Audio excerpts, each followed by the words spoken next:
Ciao a tutti amici di mattoscacco.com e ben ritrovati in questo nuovo video. Oggi andremo a esaminare da parte del nero una difesa che immagino che tu non abbia mai visto in tutta la tua vita. La chiameremo difesa 300, almeno questo è il nome che gli ho voluto dare e andremo a vedere subito il perché. La partita è stata giocata online in una blitz, il bianco ha un punteggio di 2136, il nero 2049. Avanti tutta G3 giocata dal bianco H6 e già qui questo H6 è un preludio a qualcosa di strano. Alfiere G2, G6, mm, D3, F6. Ok, allora ora che il nero ha spinto questi tre pedoni sulla sesta traversa, stiamo iniziando a capire qual è il piano del nero e quello probabilmente di andare a spingere tutti i pedoni sulla terza traversa, avendo così un esercito di pedoni che in teoria dovrà bloccare tutti i pezzi del bianco.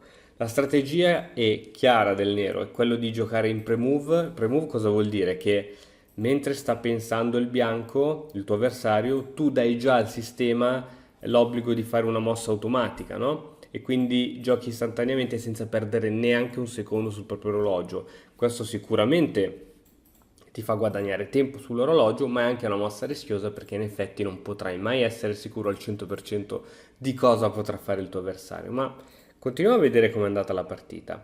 Il bianco continua, insomma, il suo sviluppo. Tra l'altro, visto si è creato un buco sulla casa G6 e adesso E6. Il piano è proprio questo, il nero non si scompone neanche un po'. D6, F4, C6, cavallo F3 e adesso secondo te cosa gioca? Invece anziché giocare B6 gioca 6. Ora non ti so dire il motivo del perché il nero ha giocato prima questa e poi questa. Potrà essere stato anche un errore di mouse, potrà essere stata qualsiasi cosa, questo non te lo so dire. Arrocco B6. Oh, finalmente il nero ha raggiunto il suo scopo e notiamo evidenziate le debolezze. In rosso la debolezza G6 che è proprio un pedone debole, non è difeso da nessuno. In giallo invece i pedoni che sono difesi solo da un pezzo, per esempio il pedone 6 è difeso solo dall'alfiere, il pedone C6 solo dal cavallo e il pedone B6 solo dalla donna. Tutti gli altri pedoni sono difesi almeno due volte, questo difeso dalla torre e dal cavallo, questo dalla donna e dall'alfiere, questo dalla donna e dal cavallo e questo dalla torre e dal cavallo. Ma andiamo avanti e cerchiamo di capire come continua. Il bianco gioca una mossa coraggiosa come A4 e adesso il nero torre H7. Il nero continua con la sua mossa stramba, col suo piano strambo, alfiere 3, torre in A va in A7. Probabilmente questa difesa lui se l'è preparata più e più volte. L'idea appunto è di portare tutti i pedoni sulla stessa traversa, le torri sulla settima traversa, d'altronde in tutti i manuali di scacchi si dice di portare le torri in settima e lui sta seguendo alla lettera ciò che legge sui manuali e chissà come continuerà adesso, forse temporeggerà con queste torri che manovrano in settima, chi lo sa. Adesso, in questo preciso istante, il nero è in netto vantaggio di tempo, anche perché ha giocato praticamente tutte queste mosse in pre-move e ha utilizzato solo 2 secondi per fare tutte queste mosse. Dunque in una partita blitz, o meglio ancora in una partita bullet, ovvero partite da un minuto, sicuramente tutto ciò può essere considerato buono. E ti ricordo che il bullet però non viene considerato come scacchi veri e propri. D4, qui D4 è stata un po' solida, sicuramente solida, sarebbe stata più forte A5 che avrebbe iniziato subito a creare un po' di minacce qui. Sarebbero state parabili, però sarebbe stata più forte. Continuiamo con la mossa del testo, D4, torre in A va in G7. Bella questa è proprio bellissima. E 5 e torre 7. Non è bellissima, ragazzi. Mi fanno morire queste cose. Adesso, qui non sappiamo bene cosa potrà succedere sulla scacchiera. Si sa solo che però il nero sta continuando a muovere velocemente, senza pensarci e probabilmente speculando sul tempo, e ricordiamo che una vittoria sul tempo è pur sempre una vittoria.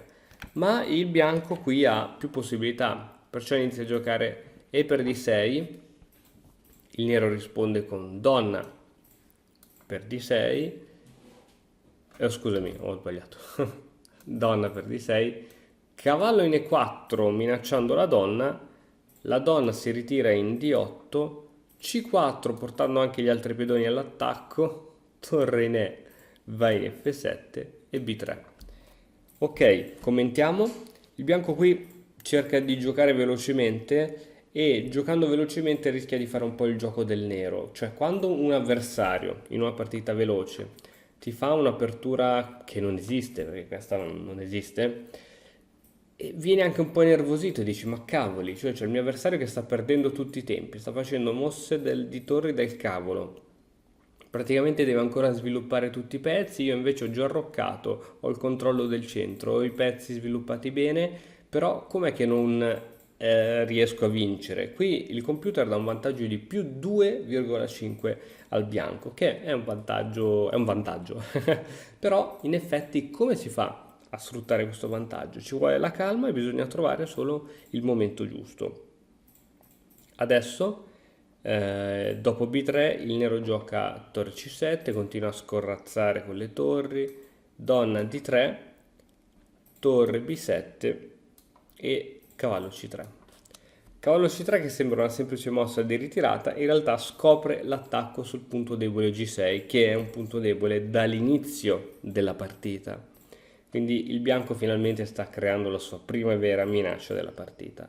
E su questa mossa qui, torre in H va in E7, ci rendiamo subito conto che veramente il nero sta giocando solo di pre-move, quindi così non gliene frega niente delle minacce del bianco che finalmente cattura questo importante pedone, si difende con torre in F7 e adesso F5. Sicuramente una mossa aggressiva, più forte ma difficile da vedere in una partita blitz era questa, cavallo in E5. Cavallo in E5 minaccia la torre, quindi il nero avrebbe dovuto catturare e catturando si avrebbe fatto tanta pressione su questa torre poiché è inchiodata. È vero che c'è l'altra torre che difende, ma possiamo cambiare le torri, torre per F7, possiamo portare l'altra torre in F1. Per esempio la partita poteva continuare con donna E7 per super proteggere il punto e ora cavallo in E4 con entrata mortale in D6 da cui si minaccia un bellissimo attacco triplo. Ok, vediamo come è andata la partita. F5 è stata la mossa del testo, re in E7. Ora peccato, peccato per questa mossa, perché se adesso il nero avesse giocato cavallo E7 non dico che avrebbe sventato ogni minaccia, ma sarebbe stato abbastanza bene. Re E7 è una mossa totalmente casuale, tra l'altro toglie il collegamento delle torri, lascia un pezzo in presa. Devo dire che questi 20 secondi di vantaggio che ha preso il nero rispetto al bianco, muovendo così veloce tutto in pre-move, sono stati praticamente annullati da una mossa così veloce e frettolosa come questa. Il bianco tuttavia non vede la cattura di cavallo, cattura questo pedone, pedone per E6, torre in A va in E1, torre G7 minacciando la donna che si ritira in D3, re in F7, cavallo in H4 e ora torre E7.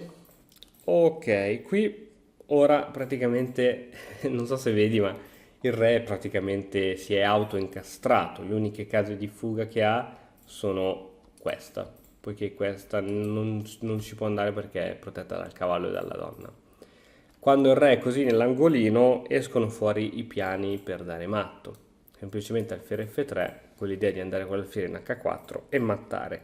Che cosa giocherà il nero per evitare tutto questo? Ma ovviamente un'altra mossa a caso, cavallo D7 e ora semplicemente alfiere H5 scacco, e qui niente, sei costretto a interporre davanti la torre. Donna G6 matto.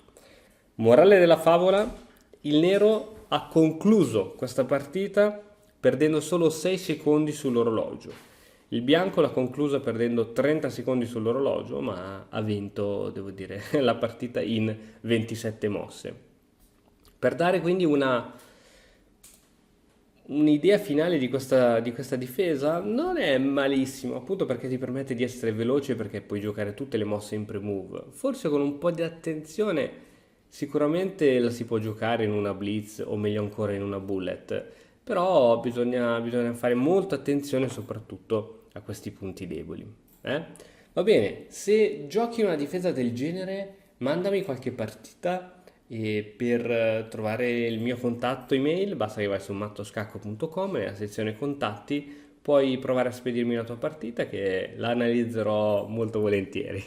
Grazie dell'attenzione, ci vediamo domani con un nuovo video. Ciao!